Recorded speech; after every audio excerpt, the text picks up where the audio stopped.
दरम्यान राज्य मंत्रिमंडळाचा विस्तार लवकरच होणार आहे। नागपूर अधिवेशनापूर्वी मंत्र्यांचा शपथविधी होण्याची चिन्ह आहेत। मात्र शिंदेंच्या शिवसेनेत मंत्रिपदासाठी जोरदार लॉबिंग सुरू आहे।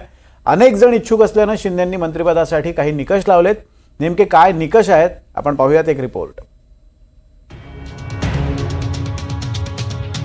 मंत्रिमंडळ विस्तार अगदी काही तासांवर येऊन ठेपलाय, तरीही शिंदेंच्या शिवसेनेची यादी काही फायनल होताना दिसत नाहीये। शिंदेंच्या शिवसेनेत मंत्रिपदासाठी इच्छुक असलेल्यांची संख्या जास्त आहे, त्यामुळे ही संख्या कमी करण्यासाठी शिवसेनेकडून काही निकष लावण्यात येणार आहेत। पक्ष वाढवण्यात योगदान देणाऱ्यांचा विचार मंत्रिपद देताना केला जाणार आहे। प्रादेशिक आणि जातीय समीकरणांचाही समतोल साधला जाईल। आगामी स्थानिक स्वराज्य संस्थांच्या निवडणुका लक्षात घेऊन मंत्र्यांची निवड केली जाईल। मंत्रिपद देताना कामगिरी हा मुद्दाही विचारात धरला जाणार आहे। असं काही नाहीये, तिन्ही नेते एकमेकांच्या संपर्कात आहेत।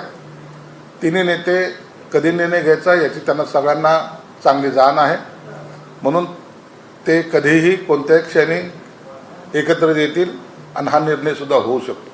काल अजितदादांनी ज्या पद्धतीने सांगितलंय 14 तारखेला विस्तार होईल, तर कदाचित त्यांचं बोलणं झालं असावं, परंतु मला वाटतं की आज कधीही त्यांची बैठक होण्याची शक्यता नाकारता येत नाही। शिवसेनेतल्या बंडावेळी एकनाथ शिंदेंना तब्बल 40 आमदारांनी साथ दिली होती। त्यातल्या जवळपास सर्वांनाच मंत्रिपदाची अपेक्षा आहे। शिंदे फडणवीसांच्या सरकारमध्ये शिवसेनेच्या अनेक आमदारांना मंत्रिपदाची अपेक्षा होती, मात्र अजित पवारांची सरकारमध्ये एंट्री झाली आणि या आमदारांचं मंत्रिपदाचं स्वप्न अपूर्णच राहिलं।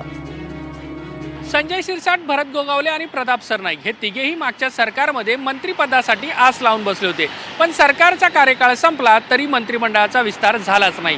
त्यामुळे या सरकारमध्ये तरी मंत्रिपद मिळावं अशी या तिघांची भावना आहे। इच्छुकांपैकी जास्तीत जास्त आमदारांना मंत्रिपदाची संधी देण्यासाठी अडीच वर्षांचा फॉर्म्युला वापरता येईल का याचीही शिंदेंच्या शिवसेनेकडून चाचपणी सुरू आहे। मात्र पक्षातल्या आमदारांचाच याला विरोध असल्याची माहिती आहे।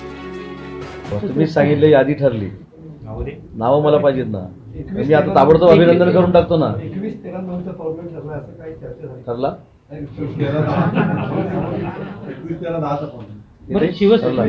शिवसेनेमध्ये अडीच वर्षांचा काही फॉर्म्युला ठरलेला आहे का किंवा काय निकष पण ठरलाय। शिवसेनेच्या वतीनं मंत्रिपदासाठी इच्छुक असणाऱ्यांना शांत करण्यासाठी वेगवेगळी शक्कल लढवली जाईल। काहींना महामंडळ तर काहींना अतिरिक्त निधीचं आश्वासन दिलं जाईल। मात्र यातून पक्षांतर्गत कलह आणि आरोप प्रत्यारोप सुरू होतील यात शंका नाही। अक्षय कुडकेलवार, NDTV मराठी, मुंबई।